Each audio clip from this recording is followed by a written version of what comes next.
this era of disruption, digital is a reality of our life. You got to read more. The telehealth services, so for the patients to be connected to doctors, Owen Kementerian Kesihatan, for the doctors to then consult and offer a referral for the patient to perform a test if required.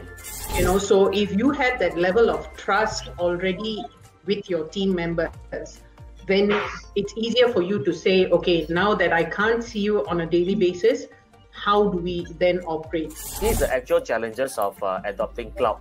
It's not about the trust anymore. It's about our infrastructure, our connectivity.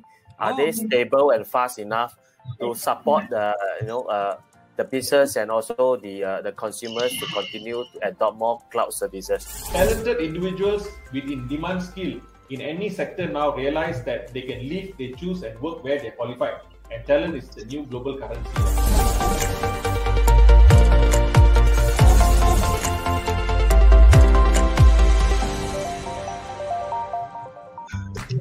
Hoolah. What is Hoolah?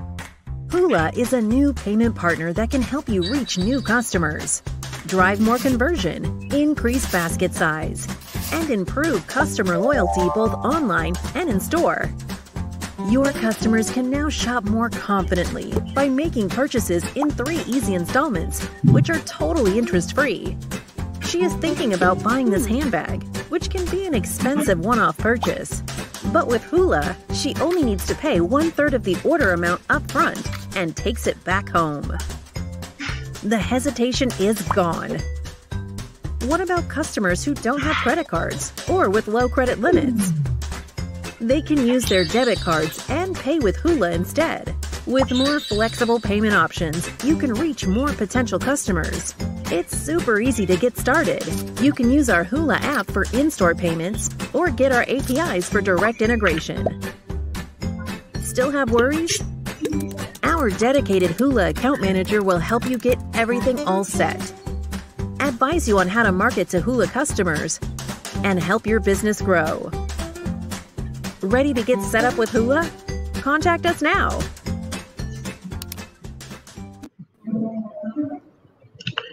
Hello and welcome back to Top in Tag. Today we're looking at innovations in e-commerce and retail. It's been a big year for e-commerce with all of us doing our shopping from home. It's also become a very, very competitive space. And today we have 3 leading entrepreneurs who's going to talk about it. The e-commerce, is such a competitive space. More and more consumers are buying and shipping products. Retail merchants are also leveraging the online space to sell their products. So it's a great topic to have with us today. And we've got 3 great speakers. And I will now pass it on to our favorite moderator, Karamjit from DNA.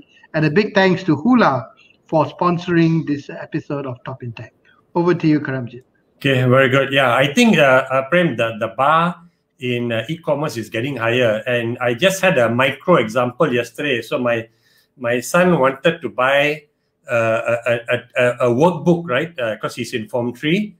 And there was a website he wanted to go to. I said, get it from this website. He said, oh, it takes them 3 days.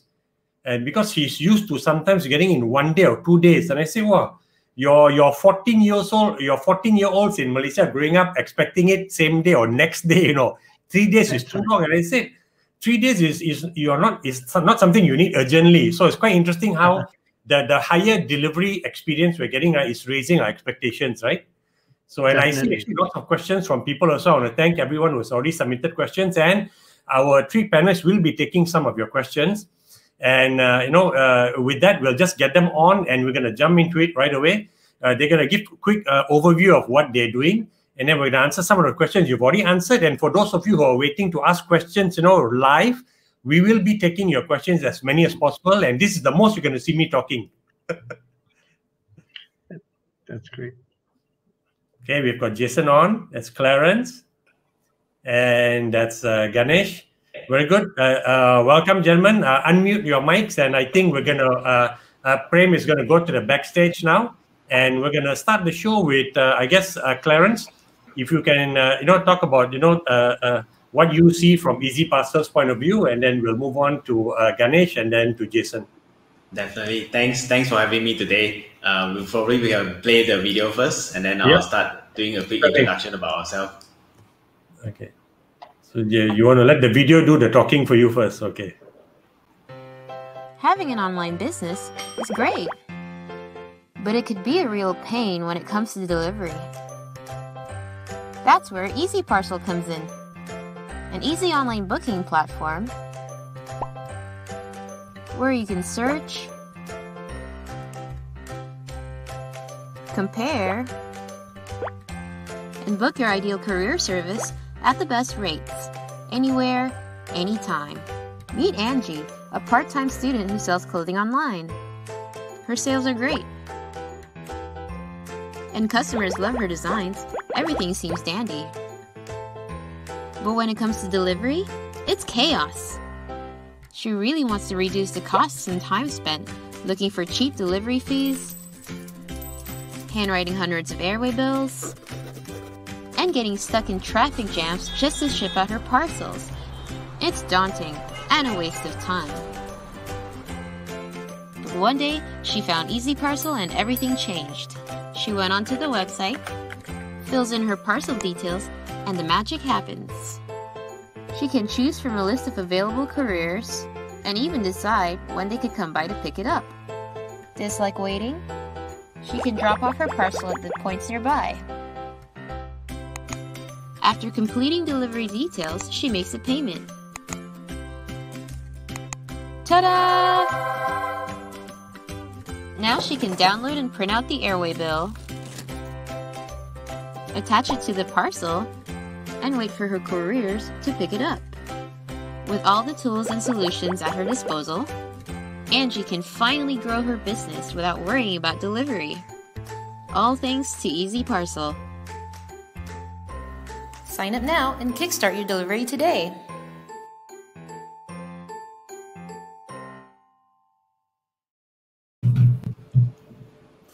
Welcome back.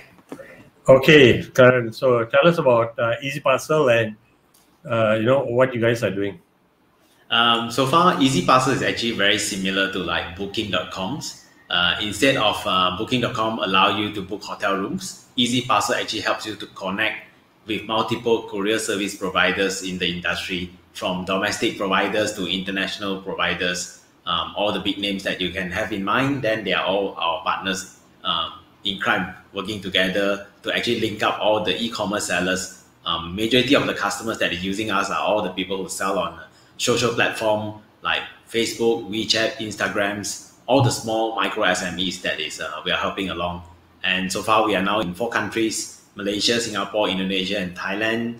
Well done. Mainly it's like empowering more than 700,000 users across the region. Wow, that big a customer base, huh? Okay. We are old enough, right? 7-8 years. Is it easy? No way. EasyParcel is like 7 years. Incredible. Yes, we just celebrated our 7 years birthdays. Wow. Okay, they talk about your startups, growing very fast. But for the vast majority of startups, it is a very measured and gradual growth. Even if you raise funding, also interesting. Yes. Okay. But all right, thanks a lot, Clarence. If you have anything else to add, or else I'll bring on Mr. Ganesh then. We can come back later. Okay, so let's get Ganesh on. And for those of you who don't know Ganesh, he just some background on him. He is actually still holds the record as being the youngest CEO of a listed company in the history of corporate Malaysia. Ganesh, you were 21, right, when you became CEO of MOL? Yeah, I was 20 when I became CEO of MOL and listed the company when I was 23. Oh, sorry, when you were 23. So yeah, he's actually an entrepreneur when he was actually 16 years old in Form 4. But that's another story for another day. He's just a very somebody who's steeped in entrepreneurship. So Ganesh, tell us about commerce.Asia and what's interesting about this. Sure. So commerce.Asia is an all-in-one e-commerce ecosystem. So about 4 years ago, I realized that e-commerce was going to grow in Malaysia and Southeast Asia. And so I started a company called commerce.Asia and modeled it after Shopify. If you all are familiar with Shopify. So the whole story goes actually, Shopify was trading, it's a Toronto-based company, was trading at $25 on the Toronto Stock Exchange. I bought it at 25, I sold it at 50. Today Wow. it's $1,000 company. Its share price is actually $1,000, right? So I say, hey, I think e-commerce enablement, you know, my background is I founded MOL, and one of the last companies I invested after leaving MOL was actually a company called MOL Pay, which is today Razor FinTech, right? So I realized there's actually a lot of value, and I knew how to build merchant-facing businesses, basically enabler businesses just like Shopify. And so I started commerce.Asia to invest in a group of enablers. Today, we've invested in about 10 e-commerce enablers that actually, maybe later I'll show some slides on what those e-commerce enablers are. And today we've got about 100,000 sellers that use our different enablers, and our enablers processed about 3.4 billion ringgit in transactions last year. Really? Yeah. Wow, that's about 750 million US dollars. Wow. Okay. Yeah, but closer to 800, maybe 800 plus million US dollars. Yeah. Okay. Yeah, and it grew like 2 or 3 times during the whole COVID pandemic. So the growth we saw was really amazing. Yeah. Actually, COVID is the biggest accelerator that e-commerce that we've had in e-commerce. In the history of e-commerce, yeah. The history of e-commerce, yeah. Good. Yeah, I think we can go through your slides also if you want right now. Yeah, go ahead. Sure, yeah. So maybe we can just put our slides on the screen, or my slides on the screen. So let's talk. So my first slide basically shows a bit on the growth of the e-commerce industry. So actually, e-commerce in 2019 was actually a $38 billion industry in Southeast Asia, and more than triple. It's expected to more than quadruple by 2025. So expected to grow to 170 billion by 2025. In Malaysia, from 3 billion to 13 billion. Right? Of course, in 2020. By the way, this is all in US dollars, not ringgit. This is all in US dollars, right? But I think what's important here is not just the US dollar, not the absolute number, but the growth. You see, these are businesses that are really growing. So we are actually e-commerce in Southeast Asia. It's the fastest growing sector within one of the fastest growing regions in the world, right? So if you're in Southeast Asia and you're not on e-commerce, you're losing out from the growth. Not only are you losing out from the growth, but when it comes to the pandemic and when everything is going digital, you could be killed if you don't participate on e-commerce, right? Right? And if you're in retail and you're not on e-commerce. And below that talks a bit on the adoption of e-commerce. So we have 400 million internet users in Southeast Asia. 40 million new internet users joined just in the last 2 years. 70% of the region's population is online. And so there's a lot of opportunity there for people to actually start buying online, right? I've been in the internet business the last 20 years, and never before have we seen growth to reach that exponential stage, right? If there's one time when e-commerce growth is going to become exponential, it is last year and this year. So if you're not on it yet, you should actually get on it now, right? So that's the message. Next slide.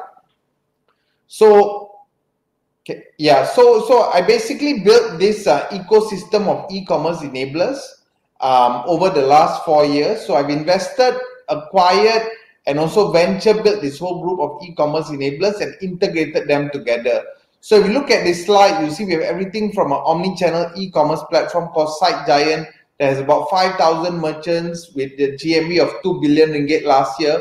We can upload products to this platform, and it syncs to Lazada, Shopee, Presto, and creates your own web store. And we also have BizApp, which is a rural social commerce platform. So we realized that e-commerce in Malaysia and greater Southeast Asia as well is not just about rural and urban e-commerce. So we are urbanites, of course. We buy from Lazada and Shopee, and we buy based on brands. The rural folks, the ones in the kampong, they also are starting to buy online, but they buy on places like Facebook based on relationships. They buy from people like Siti Nurhaliza, right? Yeah. And then if I go back down, Let Me Store is a fulfillment solution. That's the warehousing and delivery solution. We have ShipHop, which is a delivery solution. And we combine all of this to provide a one-stop solution to brands called Enterprise. So if you're a brand that has been doing extremely well offline but have been hit by the pandemic in the last 1-2 years, and you haven't been able to grow your online sales because you don't have the right people and you don't have this ecosystem to actually support you in growth, we actually bring all of this together in a one-stop solution that we provide to brands in Malaysia and Southeast Asia. And if you go to the next slide, I want to share actually a success story we've had. Well, but Ganesh, you've been very busy. It's like so many companies you've acquired or you've invested in or you've venture built, man. Yeah, tell me about it, right? So this is one example of a success story we've had. So which commerce.Asia helped is actually an established Malaysia home and living brand. And if you look down there, we actually helped in the last 1 year. We took them on actually late 2019. And the last 1 year, we've actually grown them more than 20 times, right? Wow. Right? And we've actually given them an incremental revenue of more than ringgit 1 million over the last 1 year, over a span of 1 year, with a marketing investment of only 155,000 ringgit. So we give them a 7 times or 6.7 times return on ad spend, right? And we manage everything from the client, from warehousing to customer service to marketing as well. So these are some of the success stories that we have generated, I would say, for offline brands and help them grow online. Just to give you an example, Karam, just to give you an example, this brand's sales online was less than 1% before we took them on. Wow. Right? So if you look at their online versus offline, it's less than 1%. Right? Today is more than 10%. Because by using you, they suddenly had subject matter experts, managing the online, whole cycle, which is why end-to-end. So they didn't have to worry about, instead of just adopting 2 of your services and I do the rest because I will save money, but this is a no-brainer. Yeah. So when you bring an ecosystem together and you integrate it and you provide key, I would say, knowledge in terms of growing the business, it actually brings a lot of success to the brands, especially the data as well. We've got tons of data within our ecosystem. We've got tons of knowledge within the ecosystem. And some of that knowledge we can actually use to actually help the brands that we engage. Sure. Right? So we look at things like, I've got data scientists, my COO is a data scientist. So we look at things like click to cart, God knows the kind of ratios and data that they look at. I don't get involved in that. But you can see down there some of the positive seller ratings we've got, positive chat response times that we got, positive content scores that we've got, just because we've got a dedicated team of people that do this every day to help brands actually grow their business online.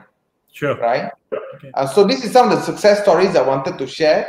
The next slide, actually, I want to share some of the innovation that's been in e-commerce, especially during the lockdown or during the pandemic. Okay. So have you guys heard of, I'm not sure whether you guys have heard of live commerce. So today, a lot of people sell seafood on Facebook Live, right? They sell fish, they sell all kinds of products on Facebook Live.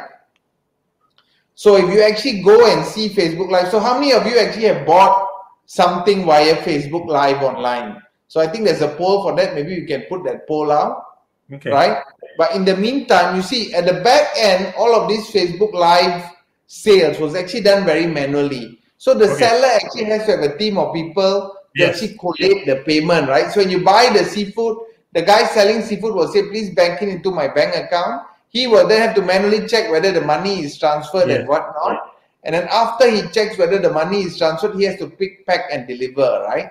So we have recently invested or joint ventured with another company I'm actually involved in, NetCentric, which is an Australian listed company, to actually acquire and develop this live commerce technology, where when somebody sells on live commerce, and this includes our brands, of course, right? And we have a network of influencers to help. They can actually buy the product by pressing +1 on their private message +1. We immediately send a link to make a payment, and then it's linked to our back-end warehouse, it's linked to Let Me Store, so that we can pick, pack, and deliver the item. So the seller or the merchant or the person actually doing the sales on our side just focuses on the selling, and our ecosystem comes and supports in terms of the delivery. Does that make sense, Karam?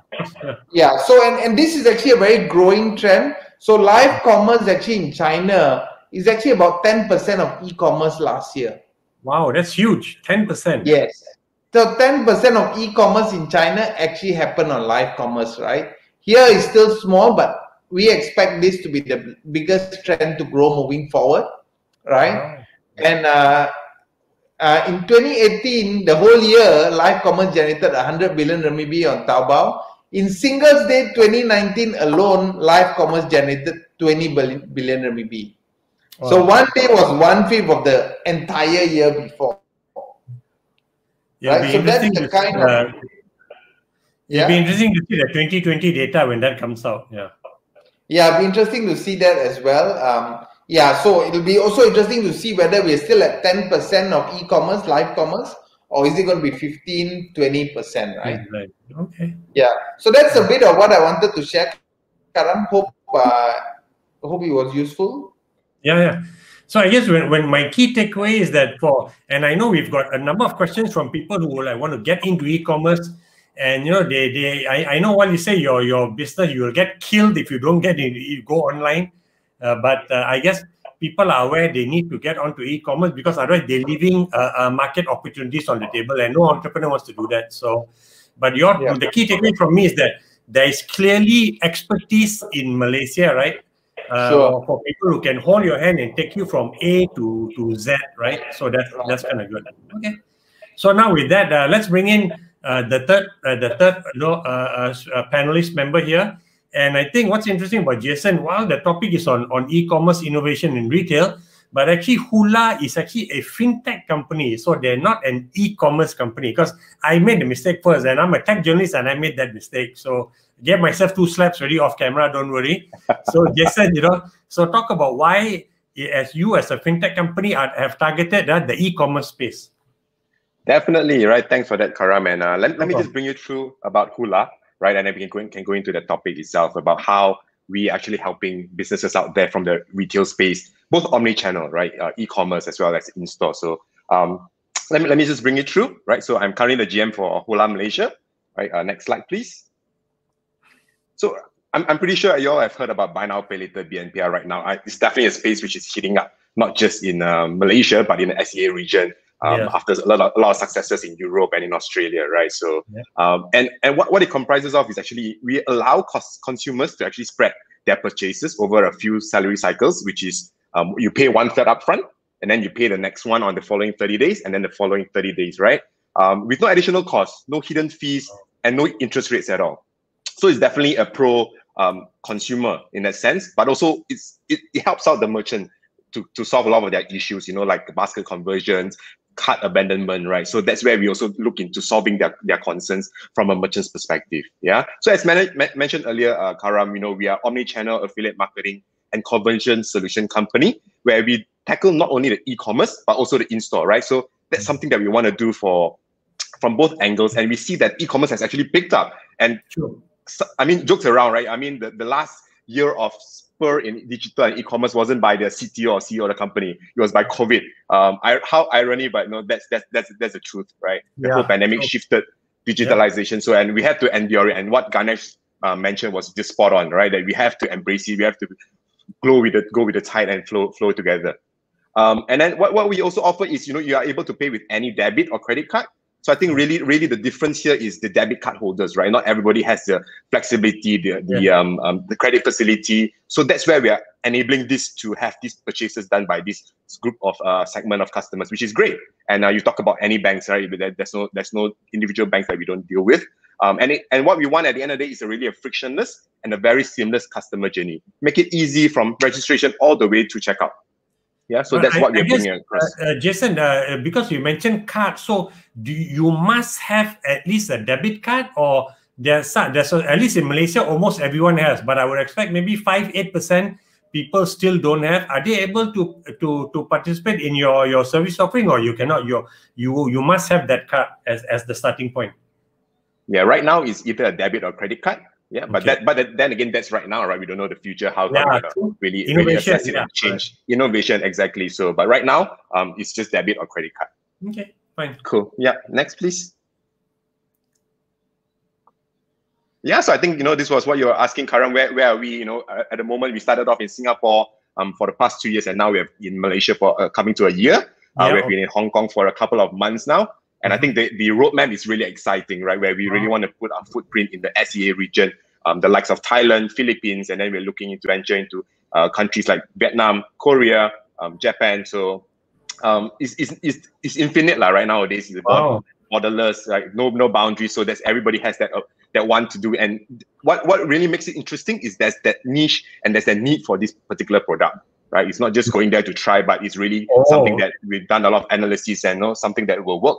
Okay. Yeah. So just quickly, Jason, how come China isn't in your radar? And because Ganesh also didn't mention this, buy now, pay now also. Is this not a play in that market? Because that would be a huge opportunity, right? I don't see China. For sure. I think after people talk about US, people talk about China. But now the real heat or the real opportunity, golden opportunity right now is SEA per se, right? Wow. So I think just to write on SEA versus China, who has got a lot of domination from the e-wallet space, fintech space, right? So I think this is a really uncharted territory which we could go into and really set ourselves up for success there. Okay. Understood. Yeah. So, next, please. Yeah, so I think vision, right, Karan? I think the vision really for us is always about creating this mutual value through responsible affordability. As we provide the merchants with this solution, in terms of like cart abandonment, increasing basket size, what we want to solve, it also allows our consumers to spend more responsibly. And that's something that we really believe in, right, in terms of how we ensure that they are spending based on their means, in that sense, right?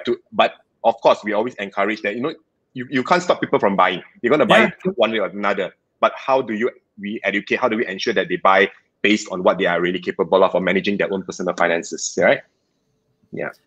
No, I think you would be your value proposition would be a threat to credit card. I imagine if I had a credit, if my wife, because there's a high heels here, right? So if the wife wanted to buy something, I would probably tell her to use the hoolah option, because the credit card of course charge you 18% or 17%, right? Even if you had the balance in your credit limit, I would definitely go the way of hoolah, because it's you're not being charged interest, right? And it's over 3 different payments, so which is great. The downside only is that she may decide to buy more items because you're spreading it over. So I got to tell her that your vision is about being responsible. Exactly, Karam, spot on. I can have a chat with the wife. We can go for teh tarik after this. Okay, cool. But yeah, spot on that. Yeah. Okay. Moving on. Yeah, so I think just a very quick overview in terms of how the whole hoolah group and where we are now. We are the first Asia, first multi-market omnichannel lifestyle buy now pay later platform in this region. So that's where we are leading the space. Like I mentioned, we launched in 2018 with 3 countries, and we're expanding to a lot more within this year. That's in our roadmap, right? Yeah, very, very. Everybody's just really occupied. And I think in 2020 it was a year where COVID hit, so everybody went digital, e-commerce, spending online, and we saw great numbers in terms of transactions, which we grew 1,500%, and GMV was over 800%. And to me, these are all successes with the support of merchants as well as consumers really spending affordably, right? Really knowing that now they can do this with this great product that we have. And I think in terms of size strong, we are 160 people across the group. And that's continuously growing while we venture into different markets. And what I really love about it is we localize every country that we go into to be able to support them. Really, of course, CMCO is around. We could not meet a lot of merchants face to face, but then the understanding of the local market and knowledge, I think that's very key in terms of driving successes with the local partners that we have, right? Because we have global brands, we also have local SMEs. True. Yep. I think moving on.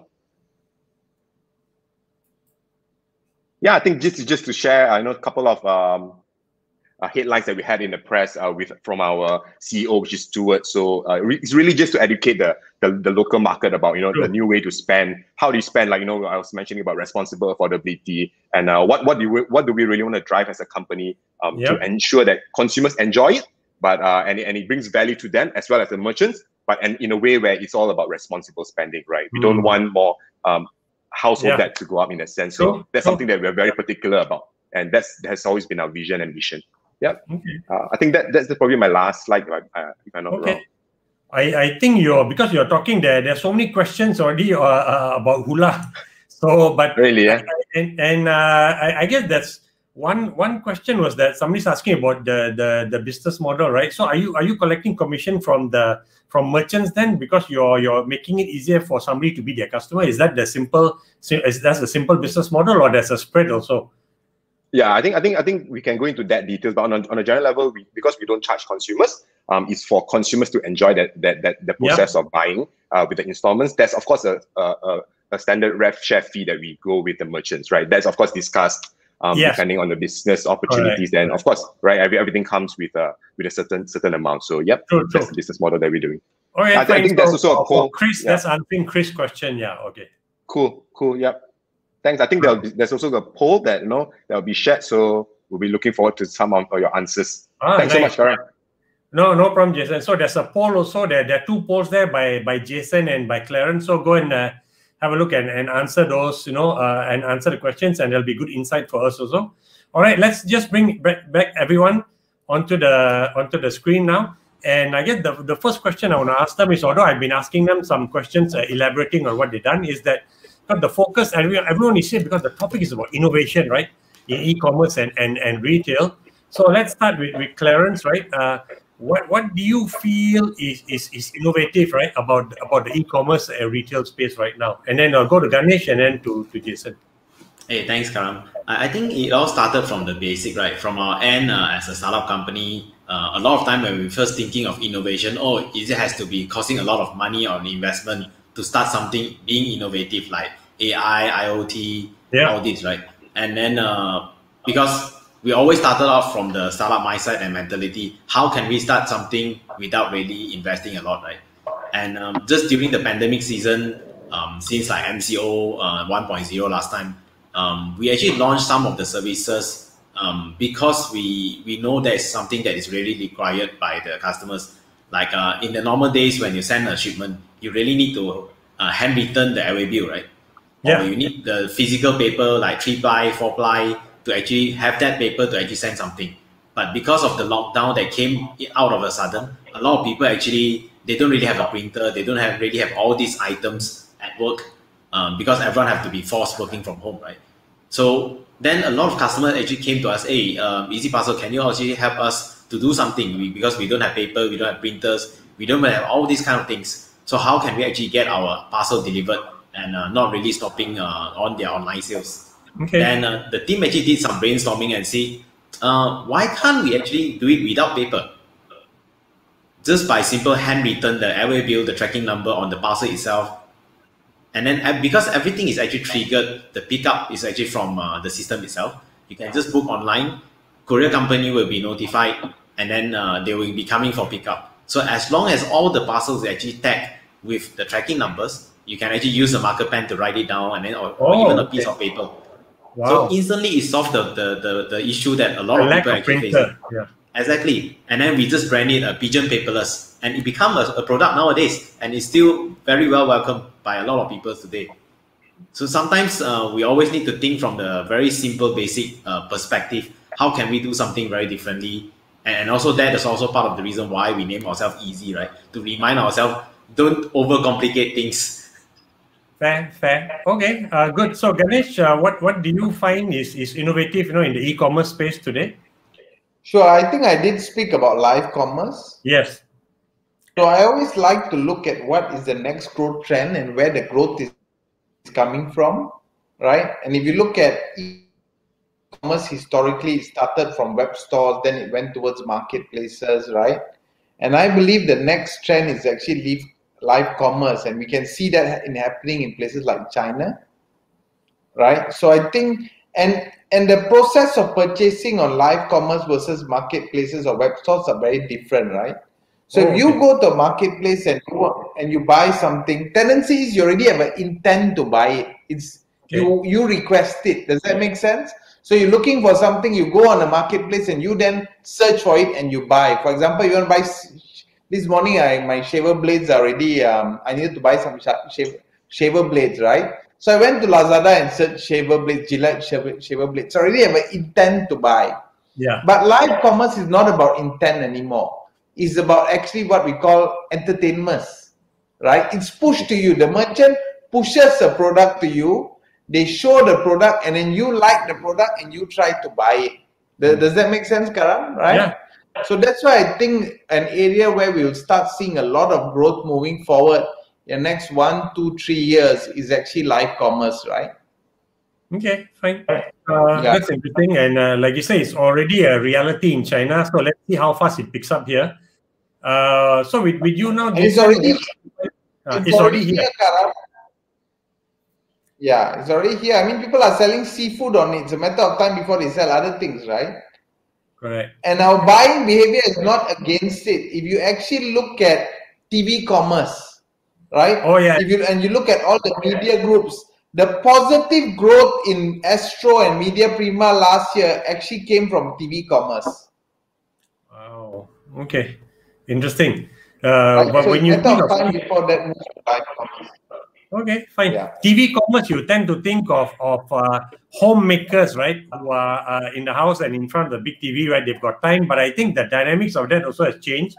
So it's interesting that it's now social commerce. But Jason, what about you? What do you think is innovative in the e-commerce space? Sure. I think as a lot of companies adopt e-commerce, they have their own web shops. They expect people to just go with the flow just to check out, right? So I think what really what we're bringing here, or at least what I've seen, is how do we make that the conversion happen versus having that friction of do I buy, do I not buy, or what sort of payments do I choose? So I think having that frictionless option of a buy now pay later, that's where we're changing the whole landscape of how a consumer can shop, right? I think, and in terms of that product innovation, it's really to reduce the impact of price during the purchase decision. It's the same as when you go and pick up certain items, and you're like, do I pick this, do I not? And then you end up putting in a real shopping cart, right? And you don't bother about it. Then you just check out with the minimal that you can. But really right now, it's really giving them the sense of, hey, I can own my spending, I know my finances, I can lead the lifestyle that I want right now, just that I manage it, right? And I can buy it instantly versus planning to buy ahead. And I think this is something that really helps out in terms of the merchant perspective, where we want to help these merchants to not just have a web shop. And everybody assumes that just going online, you will get your business going. But actually, that's actually maybe not half true, right? Putting a web shop without traffic or without people converting, that's actually already a concern, right? So that's not going to happen for you. So I think with that, one of the things that we have seen with our merchant partners called 68, we saw an increase of the younger customer, which they never could tap. And that's where we come in terms of millennials and Gen Zs, right? So that's really hitting the spot for them, right? So, and I think I'll be sharing the link shortly as well. That you see that there's an increase in terms of the customer that purchased. And what they really like is because they don't do discounts. What happens is people have that option of just doing that 3 installments versus putting a heavy discount and people still thinking whether to buy, right? So I think it's really that mind shift change that is going to change the whole e-commerce scene. Yeah, I mean, you can see it already happening now. Okay, good. Let's just move on to some of the questions that were already submitted by some of the people. And I want to get, I guess, Ganesh, I want to get you to answer the first one, right? Which seems basic, but with so many people now also, like you said, Ganesh, right? If you're not on trying to sell online, your business could get killed. So this is actually from a medical doctor who's in a nutraceutical company, and he's just asking for what e-commerce digital marketing, right? E-marketing strategies can you use? So clearly, I guess from the question, it's a beginner and somebody who's probably cautious or responsible maybe for that area for the company asking that question. So for all of y'all, it's a very seasoned UI. Why is somebody asking a question like this? But for a lot of people who are getting into the space, it's the key question for you, right? Because you already know that you want to do it. How do you do it? So Ganesh, could you answer that? So I think I'll go back to 101 marketing, right? And if you look at 101 marketing, whether it's digital marketing or not digital marketing is still 101 marketing. The first step really is about knowing your customer or market discovery, right? So when you do a digital marketing, you need to understand who your target customer is. So I call that market discovery. The second thing is you really know your target customer, how you message to the customer your product, right? So what's the messaging? The third is market outreach. Where are these customers located? For example, if they're on Malaysia Kini, then you can do ads on Malaysia Kini, right? Fortunately or unfortunately, today most people are on Facebook, and then you'll have to use the Facebook targeting to actually, based on interest, to actually target them, right? So that's basically market outreach. I think over the last 1-2 years, I say the gravity, there's this thing about internet gravity, right? Most consumers today have gravitized towards Google and Facebook, right? So when you actually advertise, you will have to advertise on Google and Facebook based on the interests or search terms that are relevant to your target customer, which you found out in market discovery, using your market messaging that you go to customer, right? And then the last step is basically seeing the results. So you see whether it works, whether these 3 steps have worked. If it works, great, then you amplify. If it doesn't work, you go back, reiterate, try again and try again. Right. That's basic 101 marketing and digital marketing, right? Then based on that, you can actually then implement and learn more tactical strategies. What I've talked about is the high level strategy. Tactically, of course, then you have to learn, if you want to do Facebook advertising, for example, how do you do Facebook advertising, right? So you'll need to learn that. Google advertising, how do you target the right keywords? How do you do SEO, SEM? Those are all very tactical already. But what's most important is actually marketing or digital marketing 101, which I just covered. Okay. Can I just add, Karam? I think it makes sense, Ganesh. I think a lot of people assume nowadays that they just go and say, hey, I'm going to spend targeted ads on Facebook and I'm going to see my business boom.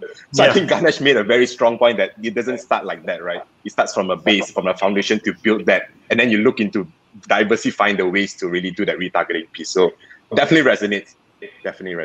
Yeah. So for those of us that run startups, so Jason and Clarence, there's this term called product market fit. Yeah. Right. So what product to target the right market? I'm not going to talk more about it, but I think that's important for people that actually are marketing online to understand and go online and search on this term and understand more on it. Yeah, and if the first experiment doesn't work, it's a learning opportunity. Why it didn't work, and go and try again, right? So you're never going to get it right the first time, even if you're Einstein, right? The market is so fine, granular. You got to keep experimenting. And the good thing is you're not. Even if you get it right the first time, Karam, markets change, right? So when they change, you may need to reiterate. Markets could change because consumer behavior changes. Markets could change because your competition has changed the market, right? And so even you always need to reiterate and make it better. And even if the market doesn't change, the logic of Facebook, Google change, right? So you keep learning on new things. Yeah, so you're constantly forced to change. So actually, Jason, there's a question for you, which I was thinking of also, right? So because, the company has obviously raised funding also, but do you provide micro loans to merchants in your ecosystem as an incentive for them to join your platform? No. That's something that, we don't do that at this point of time. Yeah. Maybe somebody's disappointed now. Okay, right? I mean, everybody's trying to get any advantage they can, right? Okay, at this point in time, so very interesting. See, for those listening, the nature of internet companies constantly changing. He's saying at this point in time, because you never know, it may change also. Okay, depending on market needs. Okay, cool. I think that while there are a number of questions that I've already told, so don't worry for those of you who are putting questions, because the panelists are also looking at your questions if they do choose to answer any of them. But in the meantime, I've got one question which is for Clarence, I guess, which is, I think somebody was asking Clarence about the cold chain, and they're saying it's expensive. And I know you don't do cold chain yet. Let me add the word yet. And because just cold chain, the logistics of it, the hardware, you need specialized equipment. That's why it's more expensive, right? It's not like they're increasing the margins because, you got to use cold chain. Am I correct? Yes, definitely. And also during the transit period as well, right? You need to go back to the hub, you do the sorting. So all this, you require the entire environment is actually protected. And especially when you talk about fresh food, right? And all this is a temperature control item. And all this item is at different level of temperature control. It's not one item fit all, one temperature fit all. Okay, there you go. Yeah, so it's just a lot more difficult to deliver value in cold chain. So, okay, that's fine. That's to quickly answer that question. So, I've got another question. And this is from actually the co-founder of the Good Brew company, right? And it's kind of a good question, which is that obviously e-commerce landscape is already heating up in Malaysia.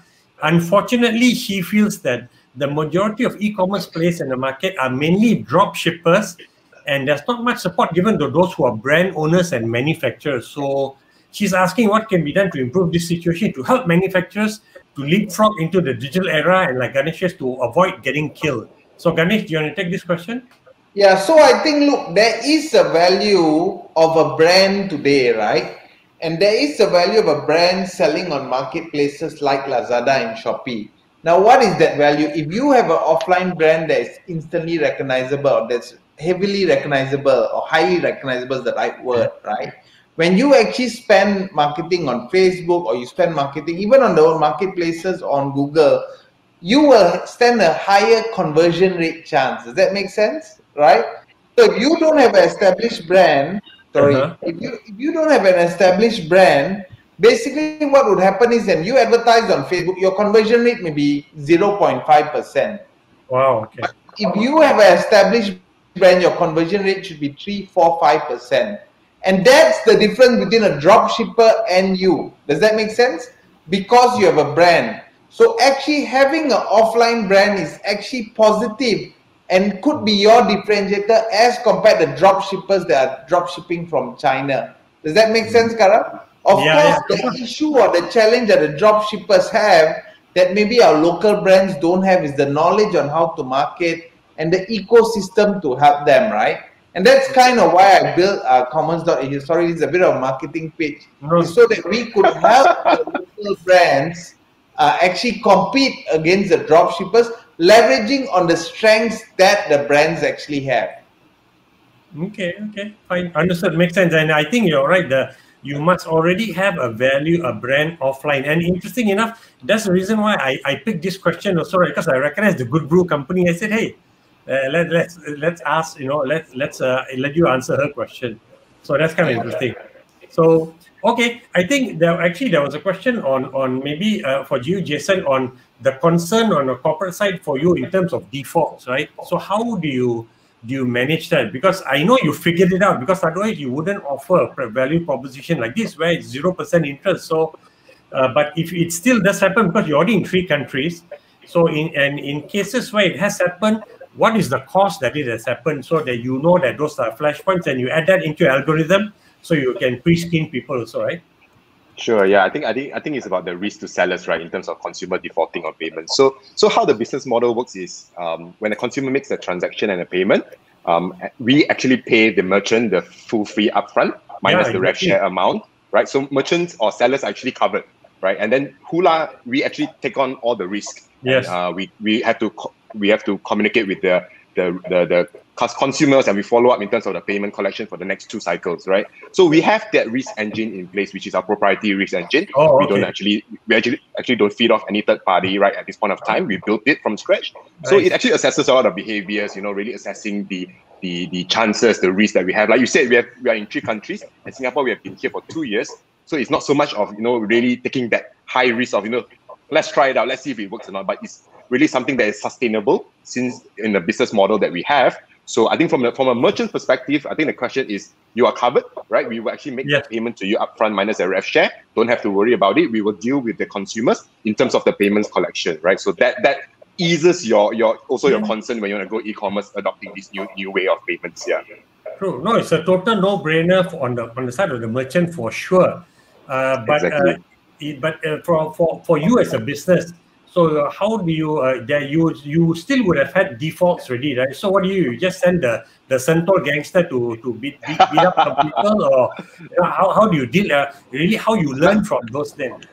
Now that you mentioned, then I'll go and give them a call. But what we have actually, right? We actually have transaction limits per consumer based on risk assessments. We have also limits based on the industries categories that we go in terms of sellers, merchants as well. So we safeguard from the beginning. Of course, right, the first purchase maybe is really entirely something that we can't read first, right? I think, but based on all the data that we have in the past, we assess it. We have that forefront of safeguarding our business from the merchant in terms of limit that we allow them to transact, as well as a consumer, right? So like, for instance, they cannot have more than 4 orders at one time. Until they pay off certain ones, right? It's not like you have the kind of money and then you just continue spending. We have the limits in place. We ensure that payments are done before you make the next order. So we have all these restrictions in place, really just to safeguard the company's interest. And really thankful, Karam, for really thinking on behalf of hoolah. No, you want to know, because I was thinking that if I'm going to buy, let's say you offer plane tickets, let's say Malaysia Airlines becomes one of your merchants, right? And I'm buying a one-way ticket to Ethiopia, So are you going to allow me to use your platform, right? Hey, can I use hoolah? That would surely be a danger signal, right? One-way ticket. Of course, one-way ticket is always very risky. I'll make sure, I think Mas will have to flag you up first for the first thing. But right now, is it just small? What is the maximum you do for a person now? Is there a blanket rate that applies to everyone, or it depends? Individual customer to customer, or depends on the merchant, the nature of the merchant? Yeah, so there's 2 components. I think nature of the merchant is one, depending on the industry, like whether it's electrical or it's home furnishing or if it's fashion. Of course, we have differences. And in terms of consumer, we normally start off with around 1,006 in terms of the limit that we give. Okay, that's big. And that's a lot. Okay. Yeah, but then again, we monitor, right? It's very simple because we have that tracking on the back end. Once the first transaction happens, second, or before the second can happen, we can already assess all the behavioral that we can get. So we have that in place. So we have safeguarded it. Thankfully, so far, of course, there's going to be some default cases here and there, but it's been controlled in a very, very good manner so far. Oh, that's a very big amount. So I'm just curious, Ganesh and Clarence, are you guys when you guys look at a service like hoolah, do you see value to partner with them? So I know this question is unscripted, so they don't know I was going to ask this. It just seems an easy value proposition, right? So Clarence first, and then Ganesh can answer that. Definitely from our end, after the call, I'll get in touch with Jason to get it on board. Really? Yeah, it kind of makes sense, right? Although for you, the parcel sizes are because I've used your service before, and it hasn't cost me so far more than like 40 ringgit, right? $10 for sending something, but you still see value in partnering with him, because it makes your customers' decision easier, right? Interesting. Sure. Yeah, I think on my end, look, we actively look at features that we can provide to our merchants, right? That can reduce the drop rates of merchants, right? So one of the biggest drop rates where people actually drop out when in an e-commerce purchase is actually that point when they see the price and you have to key in the credit card number because they may not have enough credit limit in their credit card, right? Okay. So if you can spread that across 2-3 months, then it will reduce the drop rate, right? Exactly. So we constantly look at features where we can improve the drop rates so that the sales of our merchants go up, right? So I haven't directly answered that question, but I hope I've hinted enough to kind of answer that question. Hinted lah. So Jason will be having some phone calls after this. Yeah.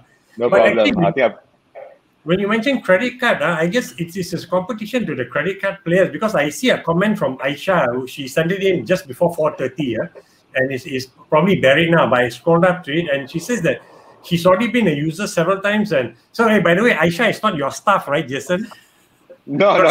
Don't worry about it. Yeah. Yeah, no, because it's a very positive, it's a very happy customer. I think she said she's used them several times, and she's actually terminated a credit card because less financial burden. So that's incredible validation for the value you all offer. Yeah, it's a very different proposition, right? I mean, if you think about it, if you go in with a credit card, you tend to spend for big ticket items, right? So let's say, for example, if someone gives you a 5,000 credit limit, you actually can spend 5,000 just like that, regardless of, no limitations. Doesn't have to be specific industry, specific merchant, right? There's no really ways to curb that kind of spending, right? If a bank gives you 5,000, you spend that 5,000. Exactly, and if you clear it, you can spend more. But how we do it is we actually go by merchant specific, right? So, and we track every order. You can't have like 5 orders, at the kind of same time. So I think that helps in terms of the planning, right? And the ease of financial, really assessing your own credit capability, in that sense. So definitely the difference is there, Karam. Okay. There is actually one recent question by Chris, right? That do you find that women tend to be having he used the word higher credit limit, but the amount is the same, but are women a bigger portion of your customer base than males right now? Sure. I think that the in terms of higher credit limit, that's definitely no discrimination. It's the same across everyone. I think the tendency to spend definitely is skewed toward females, right? Again, because we have a lot, we are strong in terms of the fashion category. Yeah, where we have a lot of big brands, and ladies love to shop, and there's nothing wrong with being really loving to shop, right? I mean, as long as you know how to manage yourself, I think that's fine. It's good to buy what you want. So definitely tendency is leaning towards the females. No doubt about that. Okay. I think if there's no more questions, I want to ask actually about what do you see as keeping to the topic, right? Innovation. What do you see as a future innovation that could come online? And I actually noticed in the preset question, somebody sent a question beforehand. They were asking your thoughts on where do you see a real-time 3D, which I'm not really familiar with, like real-time, and then talking about AR and and VR. So, but I'm not going to ask you especially about that, but just what do you feel? And I start with you first, Clarence, right? what do you feel is a future innovation that is going to come in this space, and whether you think it's going to be a 2-year, 3-year, or 5-year time frame? And I don't hear anything above 5 years because it's so long that it's going to change for sure, right? Yeah, definitely. So if you talk about logistics scene, right, like in a very early speech session that you talk about, like having a parcel delivered 3 days is considered long comparing to like last time 7 days a week. Then now it's like I want it immediately. I want it in few hours time, right? So definitely all this innovation will be focusing on how fast we can get a parcel delivered to you, even cross state, same day. How can we actually do that rather than just within KL, Klang Valley, then you get it few hours time. So optimization on the tech portion, and how can all this be helping all the riders out there? How can we make their work easier, being optimized? So that all will be the contribution moving forward, even though you can see a lot of our courier partners like Teleport, DHL, they are now exploring like drone deliveries, right? Yes. Correct. So that will definitely shorten the time period, especially in intercity lah. Yes. In the same day. Okay. So that's kind of coming. So you see that lah. So you're really trying to just speed up, right? Be able to deliver faster. So the only technology element is that will enable it is drones lah. Because your software platform is there, and of course your riders have to work harder lah. Like you may end up having some of them willing to work 24 hours because in Korea that's how it goes, right? There's a Korean Mo Chang or something, I forgot the name, just got listed in the Nasdaq, and the guy offers same day, and you got a conglomerate now competing with him, so you got to offer maybe same hour. God knows, right? The same hour means I have no idea how they're going to manage it, but the intense competition to make the customer experience better by being quicker is accelerating. So we'll see how that goes. Sorry, Clarence, you want to say something? Because I asked Ganesh to answer the question. Were you going to say something? Yeah, that's actually one portion of it. Like how can also be like, because the topic is also about retail, right? How can we actually enable retail points that is already available in the market, and how can we actually connect all of them, like having the product stores differently, localization. Then once the order is actually being made, it can actually be dispatched locally rather than having a central warehousing in KL, in Johor. Then definitely, then you will go back to, the rider have to work 24 hours, right? Which doesn't make sense. Yeah. So how to get all this product nearer to your customers and then make it happen same day delivery or even just few hours delivery for cross-state deliveries. True. Wow. Okay, yeah, you're right, because the retail element is there, right? And you seem to assume that for retail to survive, like Ganesh saying, you got to go digital, but the physical presence, there's also value there, right? Because you obviously have a big physical value presence, right, Clarence? Yes. So, I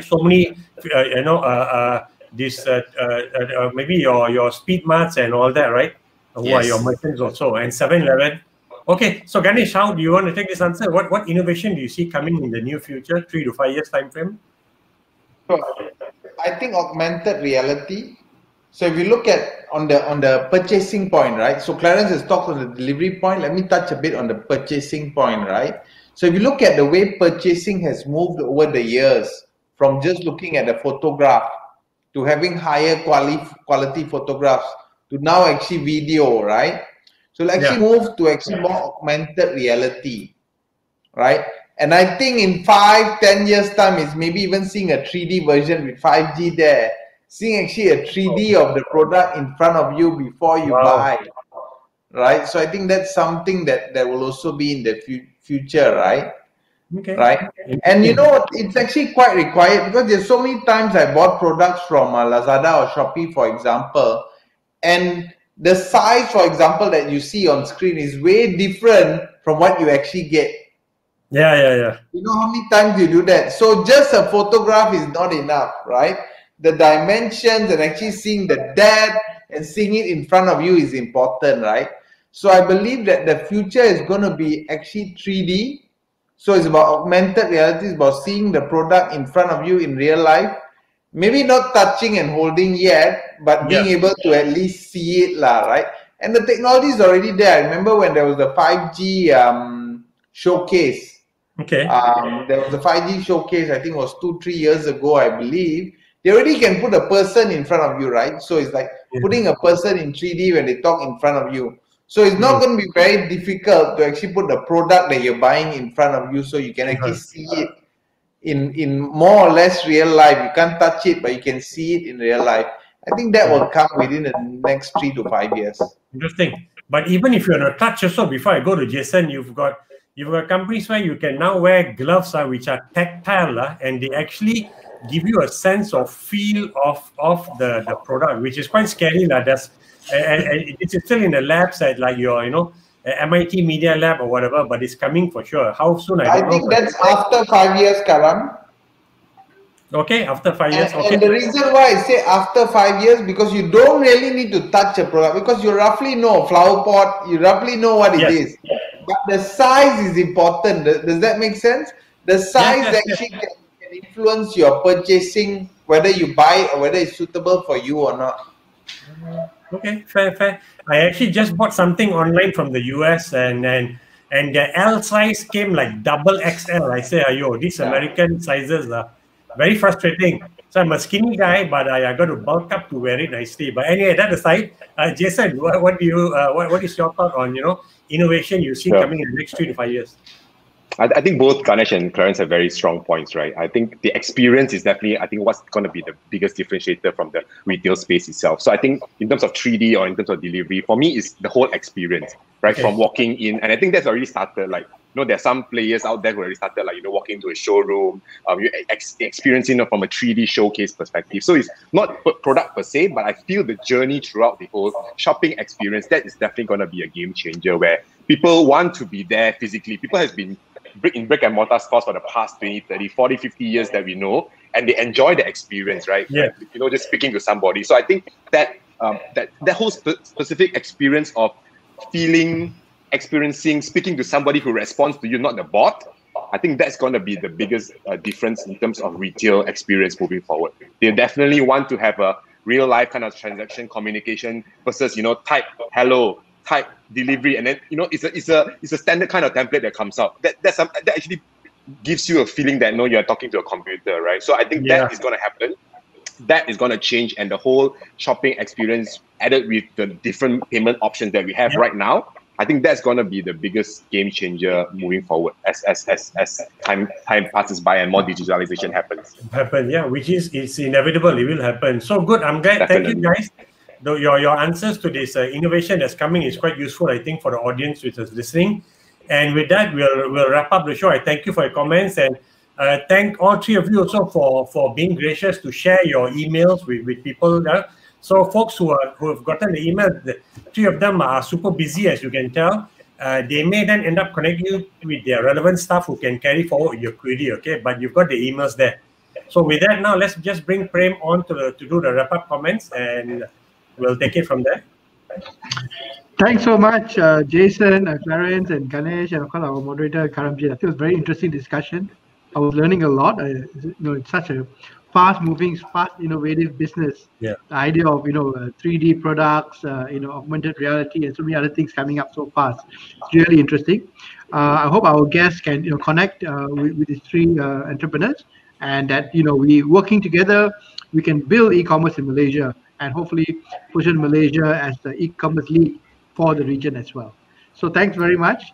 Thank you so much to our partners, Digital News Asia, Startup Malaysia, Kini Events, Malaysia Kini, of course. And thank you all for joining us. And see you next month for the next episode of Top in Tech. Thank you, everybody. Thank you, guys. Two quick videos ago, but thanks, gentlemen. Thanks a lot. And thank you for all the comments. Thank you, everyone. Bye, guys. It's been a good one. Yes. Bye-bye. Bye. Hoolah. What is Hoolah? Hoolah is a new payment partner that can help you reach new customers, drive more conversion, increase basket size, and improve customer loyalty both online and in store. Your customers can now shop more confidently by making purchases in 3 easy installments, which are totally interest-free. She is thinking about buying this handbag, which can be an expensive one-off purchase. But with Hoolah, she only needs to pay 1/3 of the order amount up front and takes it back home. The hesitation is gone. What about customers who don't have credit cards or with low credit limits? They can use their debit cards and pay with Hoolah instead. With more flexible payment options, you can reach more potential customers. It's super easy to get started. You can use our hoolah app for in-store payments or get our APIs for direct integration. Still have worries? Our dedicated hoolah account manager will help you get everything all set, advise you on how to market to hoolah customers, and help your business grow. Ready to get set up with hoolah? Contact us now.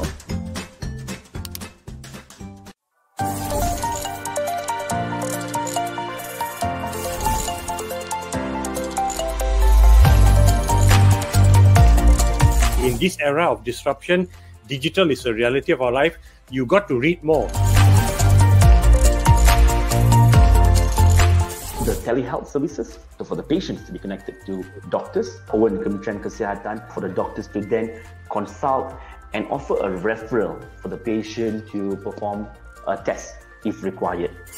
So if you had that level of trust already with your team members, then it's easier for you to say, okay, now that I can't see you on a daily basis, how do we then operate? These are the actual challenges of adopting cloud.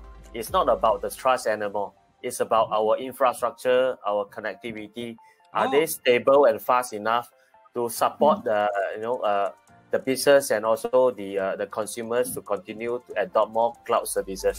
Talented individuals with in-demand skill in any sector now realize that they can live, they choose and work where they qualify.